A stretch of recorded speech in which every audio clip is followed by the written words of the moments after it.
Materi pertama adalah pengertian masa dewasa madya.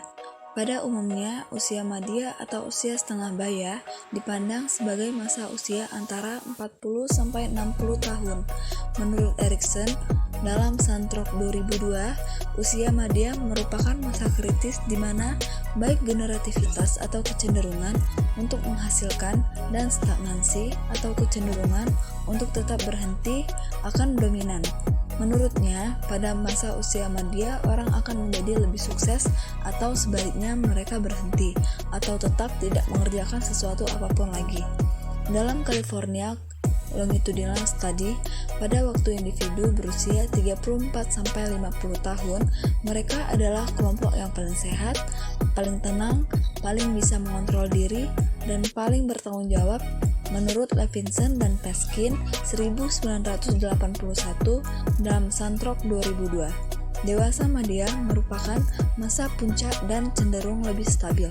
Donnelly 1996 menyatakan bahwa individu dewasa madya cenderung berhasil mengatasi peristiwa yang menekan daripada kelompok individu yang lebih muda ataupun kelompok usia yang lebih tua.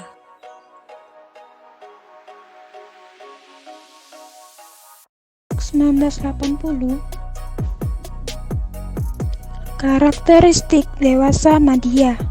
Menurut Harlock 1980, terdapat beberapa karakteristik atau ciri-ciri pada masa dewasa madya. Yang pertama, usia madya merupakan periode yang ditakuti. Diakui bahwa semakin mendekati usia tua, periode usia madya semakin terasa lebih menakutkan dilihat dari seluruh kehidupan manusia.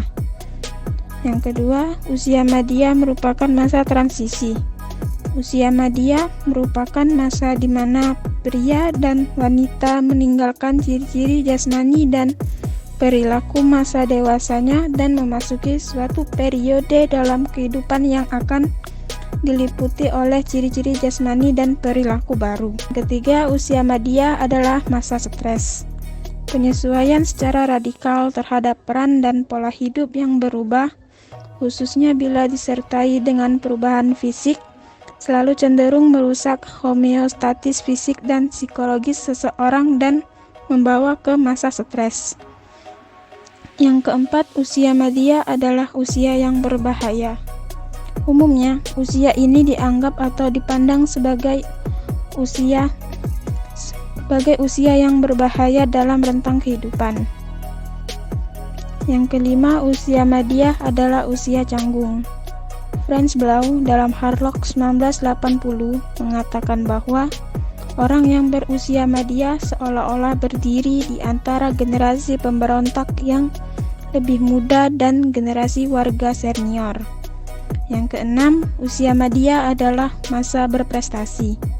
Menurut Erikson dalam Harlock 1980, usia madya merupakan masa krisis generativitas atau generativity, kecenderungan untuk menghasilkan maupun stagnasi kecenderungan untuk tetap berhenti atau akan dominan. Yang ketujuh, usia madya merupakan masa evaluasi. Karena usia madya pada umumnya merupakan saat pria dan wanita mencapai puncak prestasinya, maka logislah apabila masa ini juga merupakan saat mengevaluasi prestasi tersebut berdasarkan aspirasi mereka, semula harapan-harapan orang lain, khususnya anggota keluarga dan teman. Yang kedelapan, usia madya merupakan masa sepi. Ciri kedelapan dari usia madya adalah bahwa masa ini dialami masa sepi atau emptiness. Masa ketika anak-anak tidak lama lagi tinggal bersama orang tua. Dan yang terakhir yaitu kesembilan, usia madya merupakan masa jenuh. Banyak atau hampir seluruh pria dan wanita mengalami kejenuhan pada akhir usia 30-an dan 40-an. Para pria menjadi jenuh dengan kegiatan rutin sehari-hari dan kehidupan bersama keluarga yang hanya memberikan sedikit hiburan.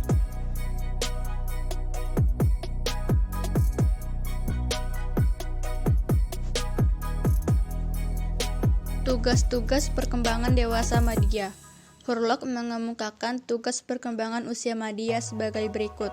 Yang pertama adalah tugas yang berkaitan dengan perubahan fisik, yaitu mau melakukan penerimaan dan penyesuaian dengan berbagai perubahan fisik yang normal terjadi pada usia madya.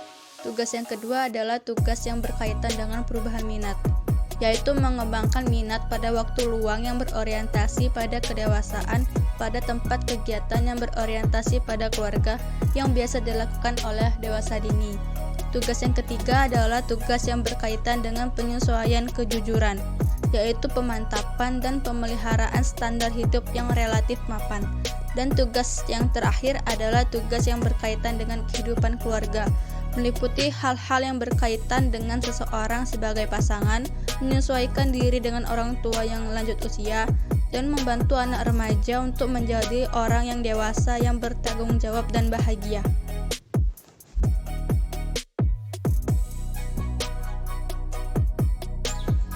Perkembangan fisik pada dewasa madya. 1. Akomodasi mata yang menurun.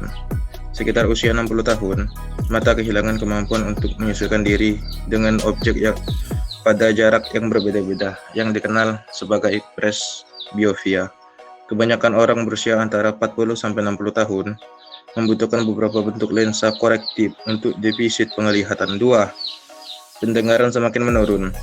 14% orang Amerika masa dewasa tengah memiliki masalah pendengaran. 3. Aging spot di beberapa area.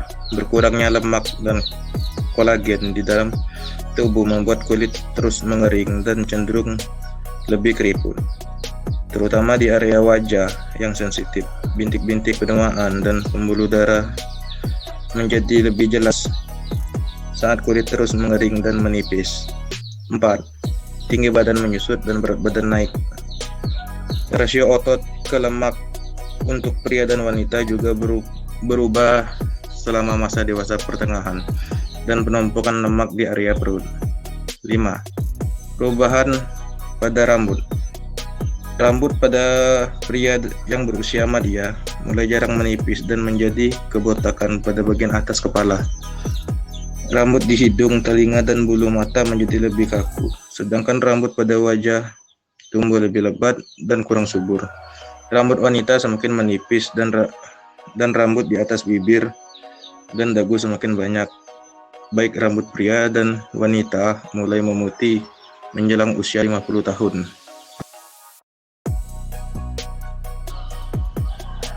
6. Mengalami sarsopenia, kehilangan massa otot dan kekuatannya. Perkembangan kognitif dewasa madya. Yang pertama, kemunduran dalam daya ingat. Kekurangan pada memori jangka panjang long term cenderung lebih besar daripada memori jangka pendek short term. Yang kedua, usia ini akan lebih mudah menggunakan proses mengenali recognize daripada proses mengingat kembali recall. Yang ketiga, kecerdasan mengkristal meningkat. Kecerdasan yang mengkristal bergantung pada pengetahuan dan pengalaman yang terkumpul, yaitu informasi, keterampilan, dan strategi yang telah kita kumpulkan sepanjang hidup kita. Kecerdasan semacam ini cenderung bertahan seiring bertambahnya usia, bahkan mungkin meningkat. Yang keempat, kecerdasan cair menurun. Kecerdasan cair di sisi lain lebih bergantung pada keterampilan pemrosesan informasi dasar dan mulai menurun bahkan sebelum dewasa pertengahan.